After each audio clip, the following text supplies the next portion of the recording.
2 உழவு போடணும். 2 உழவு போட்டால் போதும். 2 உழவு போட்டால் நல்ல இடமா இருந்தால் 2 உழவு போட்டால் போதும். 2 உழவு போட்டது அதுக்கடுத்து இல்லை கொஞ்சம் கட்டியாக இருந்துச்சுன்னா மணல் இல்லாமல் மணல் மாதிரி வராட்டி அது அப்புறம் ஒரு உழவை சேர்த்து போட்டுட்டு பின்னாடி பார் போடணும். பாறை போட்டு சன்ன சதுரத்துக்கு பாறை போட வேண்டியது போட்டு அதில் நம்ம விதைய அரைக்கிற விதை இருந்துச்சுன்னா அதை அப்படியே கையில் அப்படியே குலுக்கி இப்படியே போடணும்.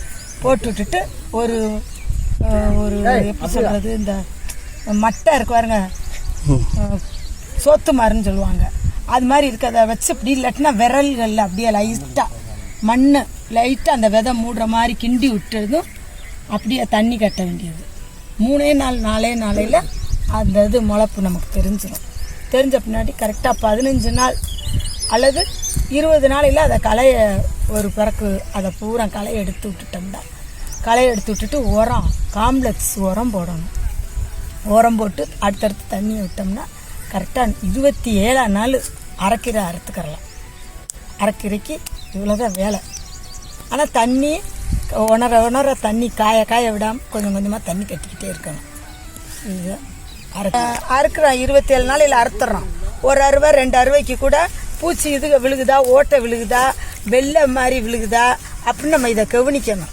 கீரையில் அப்படி இருந்தால் உடனே மருந்து கடையில் போய் அந்த இலையை பறிச்சுட்டு அந்த செடியை எடுத்துகிட்டு போய் காமிச்சா அதுக்கு தக்கன மருந்து கொடுப்பாங்க.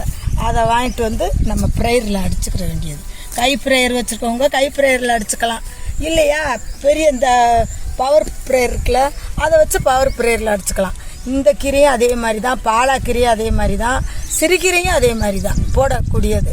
சிறுகீரை அது மாதிரி பொன்னாங்கண்ணி கீரை நம்ம சின்னமாக இருந்தால் அதை கொஞ்சம் வளர விட்டு ஒரு அளவில் வளர்ந்தால் அதை அறுத்து அந்த மாதிரி பாரில் தண்ணியை விட்டுட்டு அந்த தண்ணிக்குள்ளே நட்டுட்டு அது உயிர் பொழைச்சி அது நல்லா அறுவைக்கு வந்துக்கிறோம். அது மாதிரி அந்த கீரை அது மாதிரி. சக்கரவர்த்தி கீரையும் அதே நான் இப்போ சொல்கிறபடி தான் போடணும். தண்டங்கீரை நான் சொல்கிறபடி தான் போடணும். அது அந்த அளவுலேயே இருக்கும். உழுகும்போது அதை அப்படிங்க போட்டு உழுதுக்கரலாம்.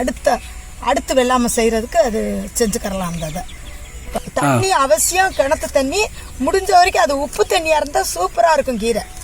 இந்த கீரை அப்படியே வராது. உப்பு தண்ணி எவ்வளோக்கு எவ்வளோ சப்புன்னு உப்பாக இருக்குதோ அந்த அளவுக்கு நல்லாயிருக்கும். வாரம் 4 நாளைக்கு ஒரு தண்ணி கட்டிக்கிட்டே இருக்கணும் அவசியம்.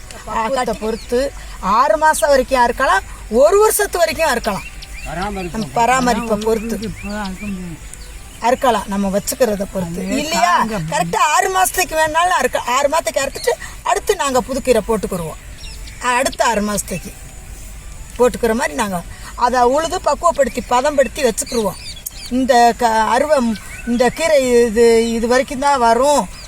இனி அடுத்து நம்ம கீரை போட போகிறோம்னா அந்த இடத்த நாங்கள் பக்குவம் பண்ணி வச்சுக்கிட்டு அடுத்து அந்த கீரை போடுற வரைக்கும் இதை அறுத்துக்கிட்டு அடுத்த கீரைக்கு போயினாலும் இதை உழுது போட்டுக்கிடுவோம். ஒன்று இடம் இருந்தாலும் போதும். அந்த மாதிரி